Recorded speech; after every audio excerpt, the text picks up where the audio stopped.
Tom Here we Holman. go. Tom, All right, where are these leaks coming from?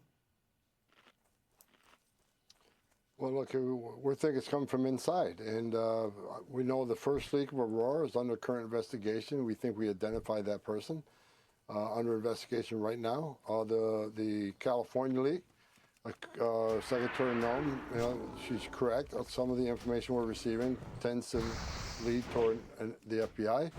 But I talked to the Deputy Attorney General all this weekend. They've opened up a criminal investigation, and they Thank fucking God. Holy shit. Thank God. Finally. I promise. Do you guys actually think this guy, I'm talking about Asmongold, is actually caring about these issues as being a fucking rich ass prick sitting in his mother's fucking attic? Nobody gives a fuck when you have this type of money, man. All this guy is doing is reacting to that shit, and now I'm doing the same, but there's no way he actually cares about this shit. There's no way. I just don't buy it. But it's interesting, though. So not only this person lose their job and lose their pension, treason, they're going to go to jail. They're going to criminally prosecute. Fuck them. That's right. Yep. See, that's real accountability. See, that's what I want to see happen. Like, in my opinion, finding the fraud is step one. The last step is putting the people that allowed the fraud to happen in jail. That's what I want to do. We're all over it. We got the DHS IG investigating the first one. Have a pretty good idea what happened. Can't share a lot because it's under investigation, but the IG is opening up a criminal investigation on the second one. We're sending a strong message. It's just not, giving the bad guys a heads up so they can escape apprehension. Right? Arresting, giving, the Venezuela gang a heads up so we can't arrest them. You're putting 100% treason, assisting terrorists and killing Americans. I think that they should pursue the most draconian and the most brutal punishment that they possibly can to set an example. Like, whatever the worst thing is, do that. Officers' lives at risk. It's only a matter of time if we walk into a place where there's going to be a bad guy doesn't care. He's going to be sitting and wait for the officers to show up and ambush him. This is not a game. So DHS and DOJ are connected at hip to hold these people responsible in a criminal fashion. Yep. So early indications are this is coming from our own FBI. How certain are you of that? Information leading to that. Again, I'll let the Department of Justice do their own investigation. But again, I talked to the Deputy Attorney General this week, and they've opened up a criminal investigation. He thinks the information is coming from there also, so we'll let that investigation play out. But some of the leads point. I'm surprised how bad this guy is at speaking. I'm talking about the border czar here, and being in such a great position. That way. Wow, that's really scary. The idea of, not hiring these 88,000 IRS agents to go after, law-abiding taxpayers and bringing them to the border, how helpful would that be in your mission? No, we'll put them to work. FBI's corrupt as fuck. I think there's people that are at the FBI that are corrupt. I don't think the whole institution is. I think that most of the people, the truth is that most of the people that work in any job don't really do anything other than probably just do a middle-of-the-road average job at their job. That's most people. So, like, the majority of them aren't doing anything crazy. They're not, like, superheroes. They're not fraudsters. They're just clocking in, getting paid, doing what they like to do, and that's about it.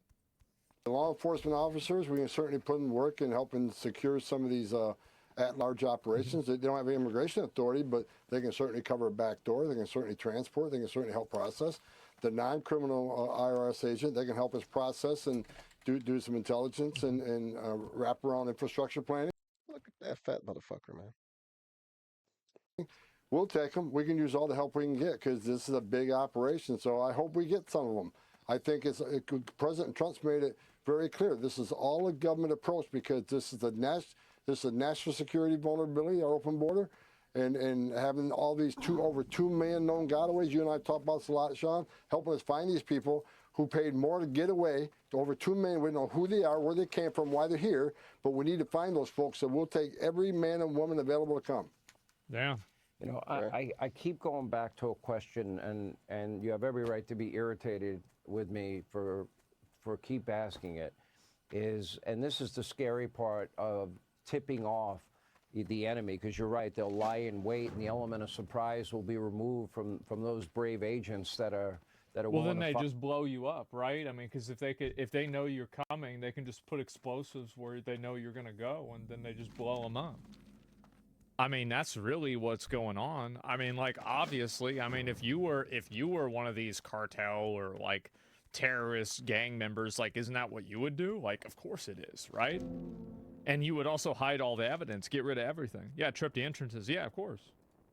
Find what the people in this country that don't belong here, but among them are known murderers and rapists and terrorists and cartel members and gang members. This is not an easy lift to begin with. And you've expressed confidence that you'll find them all. And the question is, how quickly do you think we can find them all? Well, sanctuary cities, you know, they're putting up every roadblock possible. You know, rather than arresting the bad guy in the county jail, it takes one agent to arrest a bad guy when he gets arrested and put in the county jail. We got to send a whole team to the neighborhood. So it's going to be, it's very difficult in sanctuary cities, but we're going to keep coming. What are we doing about sanctuary cities? I'm going to double the manpower in those sanctuary cities. Sanctuary cities, if we can't get them in their homes, we'll get them in a place of employment. We're going to have large-scale worksite enforcement operation. So we're going to send more resources. We're not going to stop. We're going to keep coming. We're going to keep coming with more. We're going to increase the targeting in those cities. Yeah, thank God. I mean, I've been waiting on this for a bit. We're going to give full steam ahead on sanctuary cities. Sanctuary cities are becoming the priority. Why? Because they're protecting public safety threats and national security threats. So we're going to double manpower. We're going to double operations. We're going to double targeting. We're coming full bore, and they're not going to stop us. I'm taking this seriously. I don't sleep well at night because I'm afraid of the people that are walking the streets here every day because sanctuary cities will protect them. Sanctuary cities are sanctuaries for criminals. Bottom line.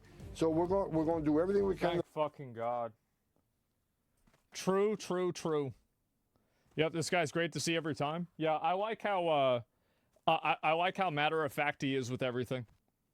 I don't. I think it's just all talk. This guy is never going to solve any problems.